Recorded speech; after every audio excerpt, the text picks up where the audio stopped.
ምድራችን ወደ ሶስተኛው የዓለም ጦርነት እያመራች ነው ወይስ የተጋነነ ስጋት? አሜሪካና እስራኤል ኢራን ላይ የከፈቱት ጦርነት ወደ ሁለተኛው ወሩ የገሰገሰ ይመስላል። መካከለኛው ምስራቅን ያዳረሰው ጦርነት ከቀጠናውም ሊያልፍ ይችላል የሚል ስጋት አጭሯል። ጦርነቱ የጎዳው ኢራን ብቻም አይደለም። የተባበሩት አረብ ኤሚሬትስ፣ ኢራቅ፣ ባህሬን፣ ኩዌት፣ ሳውዲ አረቢያ፣ ኦማን፣ አዘርባይጃን፣ በወረራ ስር ያለው ዌስት ባንክ፣ ቆጵሮስ፣ ሶሪያ፣ ኳታር እና ሊባኖስ ገፈት ቀማሽ ሆነዋል። ጦርነቱ ከቀጠናው ተሻግሮ ዓለምን የሚያዳርስ ሊሆን ይችላል የሚል ፍርሃት የተስተጋባውም ለዚህ ነው። አክብሮታዊ ሰላምታችን ወደ እናንተ ያደረስ ዝግጅታችንን ሰብስክራይብ፣ ላይክ እና ሼር ያደረጋችሁ እንድትከታተሉ እንጋብዛለን። መልካም ቆይታ። የዓለም ጦርነት የሚባለው ምን አይነት ጦርነት ነው? በኦክስፎርድ ዩኒቨርሲቲ የታሪክ ፕሮፌሰር ማርጋሬት ማክሚላን ብዙዎች ጦርነት በአግባቡ ተወጥኖ የሚካሄድ እንደሆነና የጦርነቱ ተሳታፊዎችም አውቀው እንደሚገቡበት ያስባሉ ይላሉ። ከዚህ ቀደም በተካሄዱ ጦርነቶች በመነሳት ግን ይህን ትክክል እንዳልሆነ ያስረዳል። የመጀመሪያውን የዓለም ጦርነት ሲገልጹ በድንገት ተነስቶ ተዋጊዎችም የተቀናቃኞቻቸውን አቅም ሳይገነዘቡ ገቡበት ይላሉ። በትምህርት ቤት እንደሚካሄድ ድብድብ ልናየው እንችላለን ሲሉ ያስረዳሉ። የኦስትሪያ ሃንጋሪው ንጉስ የፍራንስ ጆሴፍ የወንድም ልጅ መገደል በአውሮፓውያኑ 1914 አንደኛውን የዓለም ጦርነት እንዲነሳ አድርጓል። በሳምንታት ውስጥ የአውሮፓ አጋር ኃይሎች ጦርነቱን ተቀላቀሉ። ኦስትሪያና ሃንጋሪ ሰርቢያ ላይ ተነሱ። ጀርመን ኦስትሪያን ስትደግፍ፣ ሩሲያ ሰርቢያን አገዘች። ፈረንሳይ ሰርቢያን ለማገዝ ሩሲያን ተደግፍ ጀመረ። ብሪታንያ ለክብርና ለዝና ስትል ጦርነቱን ተቀላቀለች። ጦርነቱ የመላው ዓለም የሆነው በዚህ መንገድ ነበር። በኪንግስ ኮሌጅ የዓለም አቀፍ ታሪክ ፕሮፌሰር ጆ ማይሎ እንደሚሉት የዓለም ጦርነት የሚባለው ሀያላን ሀገራት ያሳተፈው ውጊያ ሲካሄድ ነው። በመጀመሪያው የዓለም ጦርነት የአውሮፓ ሀያላን ሀገራት ተዋግተዋል። በሁለተኛው የዓለም ጦርነት አሜሪካን፣ ጃፓንና ቻይና ገብተውበታል ይላሉ። ብዙዎች የኢራንን ጦርነት የመካከለኛው ምስራቅ ጦርነት ብለው ነው የሚጠሩት። የዩክሬን ፕሬዝዳንት ቮሎዲሚር ዜሌንስኪ ከዚህ ቀደም ከቢቢሲ ጋር ባደረጉት ቃለ ምልልስ ፕሬዝዳንት ቭላዲሚር ፑቲን ሶስተኛው የዓለም ጦርነትን ጀምረዋል ብለዋል። ሞስኮ ላይ የምጣኔ ሀብትና ወታደራዊ ጫና መደረግ አለበት ብለውም ያምናሉ። ፑቲን ሶስተኛውን የዓለም ጦርነት ጀምሮታል ብዬ አምናለሁ። ጥያቄው ምን ያህል ግዛት ይቆጣጠራል? ማንስ ያስቆመዋል? ብለዋል። ሩሲያ አዲስ ዘይቤን ዓለም ላይ መጫን እንደምትፈልግና ይህም የሰዎችን ፈቃድ እንደሚጋፋ ገልጸዋል።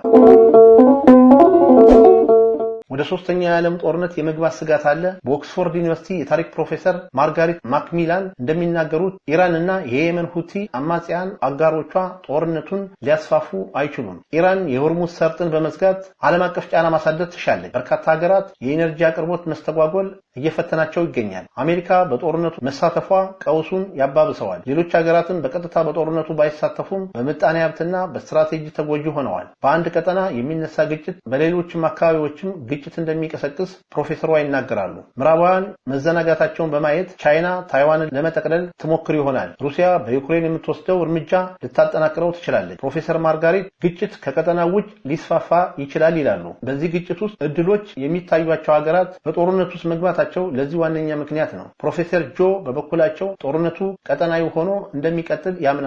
ሳውዲ አረቢያ ጨምሮ የባህረ ሰላጤው ሀገራት ትብብር ወደ ጦርነቱ ሊገባ ይችላል። ቻይናና ሩሲያ የጦርነቱ አካል ይሆናሉ ብለው ግን አይጠብቁም። ዓለም ላይ አንድ ነገር ሲከሰት ቻይና ታይዋንን ተጠቅልላለች የሚለው ፍርሃት ትርጉም የለሽ ነው። ስለ ሶስተኛው የዓለም ጦርነት እያወራን ከሆነ ቻይናና ሩሲያን በቀጥታ የሚያሳትፍ አይሆንም። የአውሮፓ የመካተት እድልም በጣም ጠባብ ነው ይላሉ። ቻይና ከፕሬዝዳንት ዶናልድ ትራምፕ ጋር የምትከተለው ፖሊሲ ሲገልጹም ተገዳዳሪ ሀገር የስትራቴጂ ስህተት ሲሰራ ማስቆም አያዋጣም በማለት ነው። የነዳጅ ዋጋ መጨመር ከፍተኛ ጫና ያሳደረባት ቻይና አሸማጋይ ከመሆን ተጠቃሚ አትሆን። ፕሮፌሰር ጆ እንደሚሉት የነዳጅ ዋጋ መጨመር ካሳደረው ጫና በበለጠ ስትራቴጂያዊ ጥቅም ዋጋ አለው። አሜሪካ በመካከለኛው ምስራቅ ጦርነት ስትያዝ ቻይና የነዳጅ ሽያጭ ማካሄድ ትችላለች።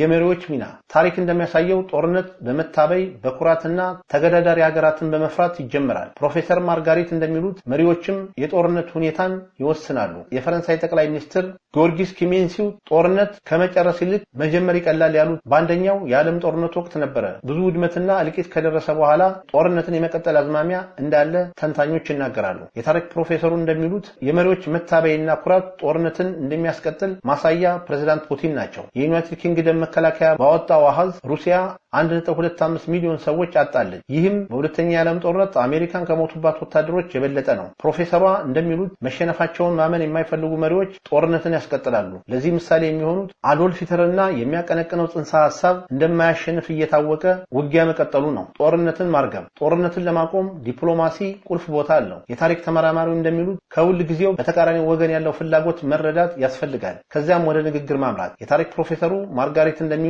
በቀዝቃዛው ጦርነት ማገባደጃ ላይ የሰሜን አትላንቲክ ጦር ቃል ኪዳን ማህበር ኔቶ ጣልቃ መግባትን ተከትሎ በሁሉም ወገን ለመነጋገር ዝግጁ ሆኗል። ይህ ነገር እብደት ነው ብለው ቀዝቀዝ የሚሉ ሰዎች ሁሌም አይታጡም። ከቁጥጥር ሊወጣ እንደሚችል በማሰብ ነገሮችን ያረግባሉ ይላሉ። ሀያላን ሀገራት ጦርነቱ ሲገቡ የኒኩሌር የጦር መሳሪያ ስጋት መኖሩን ሳይጠቅሱ አያልፉም። ፕሮፌሰር ጆ በበኩላቸው ዋሽንግተን፣ ቴልአቪቭና ቴሄራን ማሳካት የሚችሉትን ጥግ ድረስ መሄዳቸውን ማመን አለባቸው በማለት ጦርነቱን ለማክተም የሚያስፈልገውን የመጀመሪያ ደረጃ ያስቀምጣሉ። ተጨማሪ ጦርነት ለየትኛውም ወገን ተጨማሪ ውጤት እንደማያመጣ ይናገራሉ። ማዕቀብ ማንሳት ያስፈልጋል። ደህንነትን ለማስጠበቅ ስምምነት ለማድረግ ከውሳኔ መድረስም አለበት። ኢራን በዓለም ያላትን ቦታ መገንዘብ ያሻል በማለት ተንታኙ ያብራራሉ። በድርድር ለተኩስ አቁም ላይ መድረስ እንደሚቻል ያምናሉ። ከዚያም ዘላቂ ስምምነት ላይ መድረስ እንደሚቻል ተስፋ ያደርጋሉ።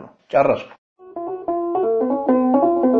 እስካሁን ስትከታተሉት የቆያችሁትን ፕሮግራም አዘጋጅቼ ያቀረብኩላችሁ እኔ ታገሱ አስፋው ነበር። ሰላም።